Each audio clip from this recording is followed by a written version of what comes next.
What miracle were they looking for?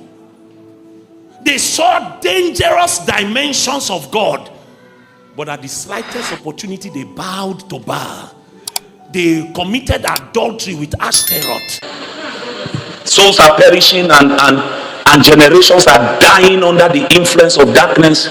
And those who say they know God, they cannot depart from iniquity. Those days are gone. Nobody is begging you. You want to use your life as an experiment, you are free.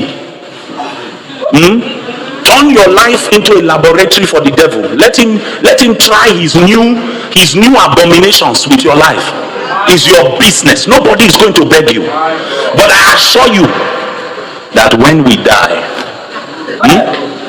you will wish that you took God seriously. That thing you call pleasure now is Satan advertising your destiny.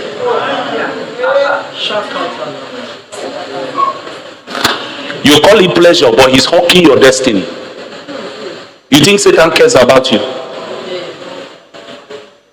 There's only one thing that is driving Satan. He doesn't want to go to hell alone. He needs companions. People that will dance in the fire with him. People that will spend pain with him, rejected by God. The Bible says he knows that he has a little time, short time. So he's walking over time. Jesus said to Judas, what you want to do quickly. Destiny is calling. A generation needs to be saved. So if it is you Satan wants to use, let him use you quickly. Let me go to the cross and die, so that warriors can rise. You see, we are not going to beg you. If since this conference started, you have not come to the point where you have made up your mind that you want to be the slave of God and to die for him, if by the time the conference ends and you are still playing games with God, then maybe the conference was not for you. And there's no time to beg you. Do you know that I found out that many people become philosophers when they are about to die? Suddenly they realize that they've wasted their lives. I told God when God found me that I don't want to be on my deathbed and be saying, if I had known, I would have served God radically. No, I don't want to do it. So now that I have life, in a few years I'll be 50 years old.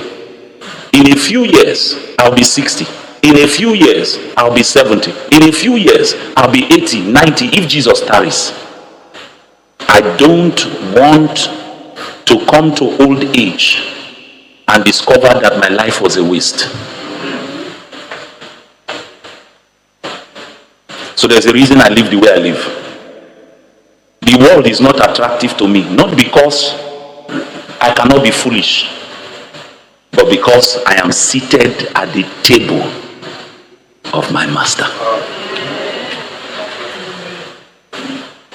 My sister, let me tell you now, Satan can never destroy the church from outside. Sit down, beloved. Never.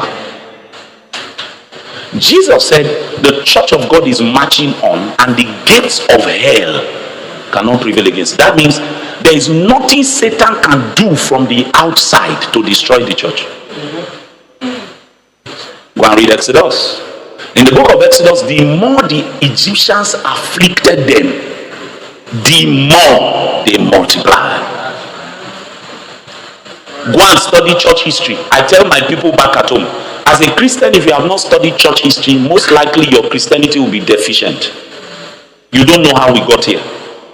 If as a Christian you have never studied church history, you will not know why people like me are weeping. You will think that this is the best days of the church. Until you study church history, you will now find out the kind of compromises and deviations that have happened, and that this thing that we are celebrating is nothing like what Jesus has in mind. Study church history. Persecution has never destroyed the church.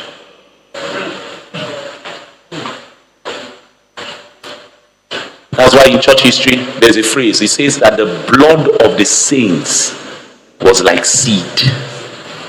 The more you killed them, more rose.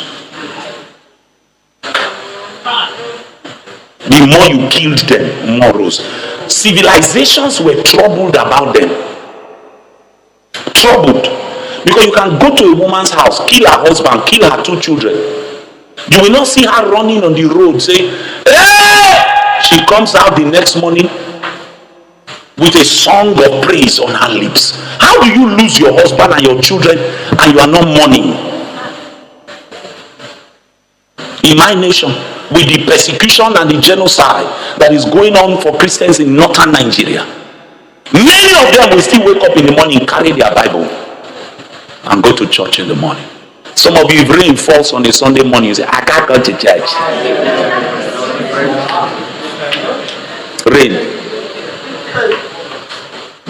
Just rain. Talk less of hearing that people are coming to kill. In northern Nigeria, there will be intelligence that wicked men are coming to burn down a church. People will kneel down in their rooms and say, Lord, if I don't come home today, may I meet you in glory. It's not an excuse not to come to church.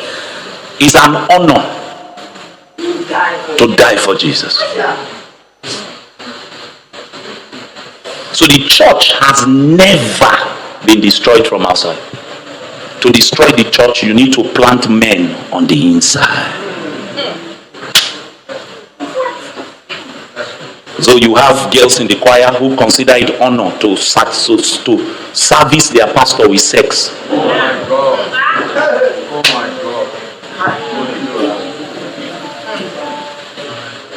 You have pastors in the pulpit who know how to manipulate their members to take money.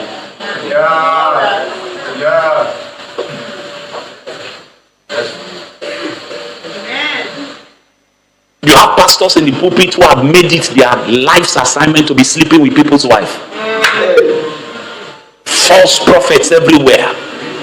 As beautiful as the prophetic ministry is the most abused in Africa today. The most abused in Africa. People are doing all kinds of malpractice. I was listening to Dr. Bloje's session, I think it was the first day or the second day, where people are doing prophecy by looking at your Facebook account.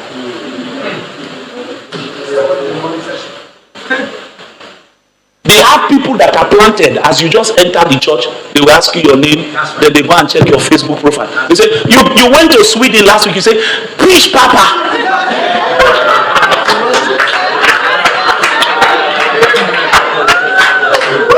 How is it that you have been in church for 5 years and fake men can still deceive you? It means you don't know God. You've been going to church, you've been born again now for 10 years.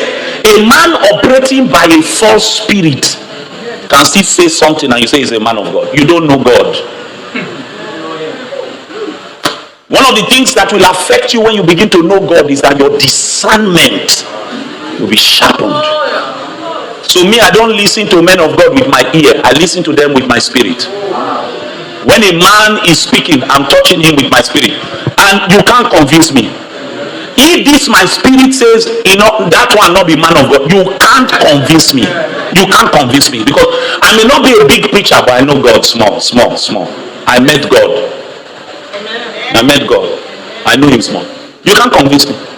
Somebody is singing and my spirit is agitated. Say, I said, oh, I close my spirit. Because everything that a man is who he is in his spirit. Listen, if a man is a preacher and is a fornicator, when he's preaching to you, what you are engaging with in the spirit is that spirit of fornication. If that man lays hands on you, you will become a prostitute.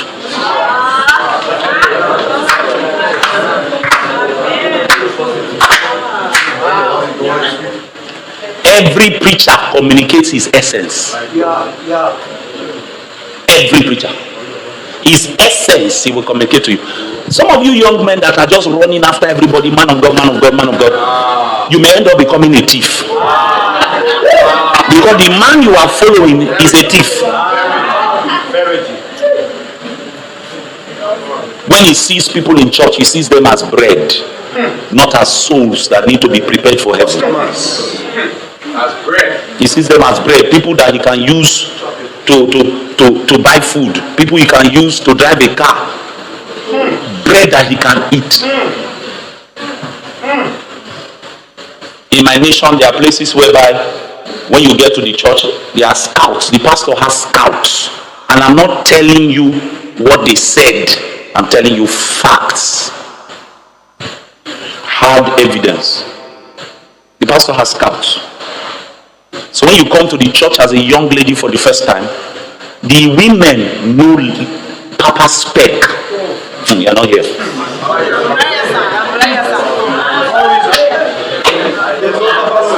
They know Papa spec.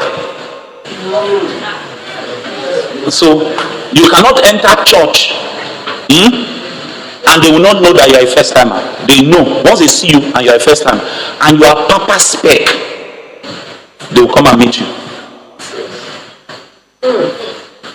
And then the lady will tell you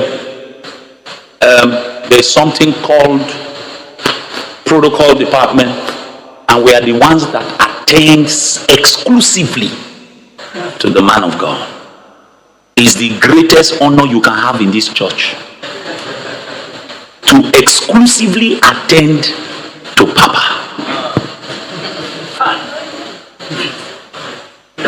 So they will recruit her.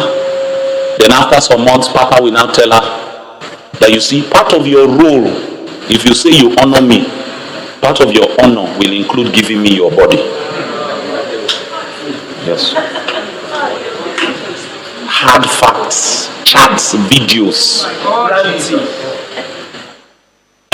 My problem is, why are you still in that kind of church?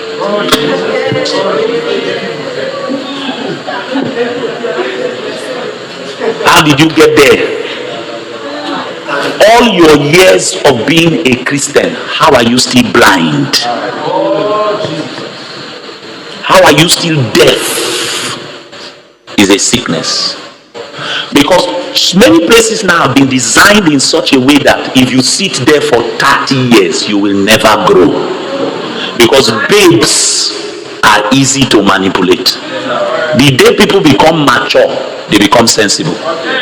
So the preacher must intentionally keep them as babes. So from Monday to Sunday, all you hear in church is, next week God is going to give you money. Next month God is going to buy you a car. I see. Can I go deeper? Go deeper, Papa. Then that's all that happens. From Monday to Sunday, you'll be sitting down there. You will look like you are a human being, but in the spirit you are crippled. Nothing great is coming out of your life. You are not growing. You are not becoming anything. So it is possible to be around Jesus and yet not be part of the prophetic program of God. You are around Jesus, but you are an agent of Satan. You are one that Satan can use.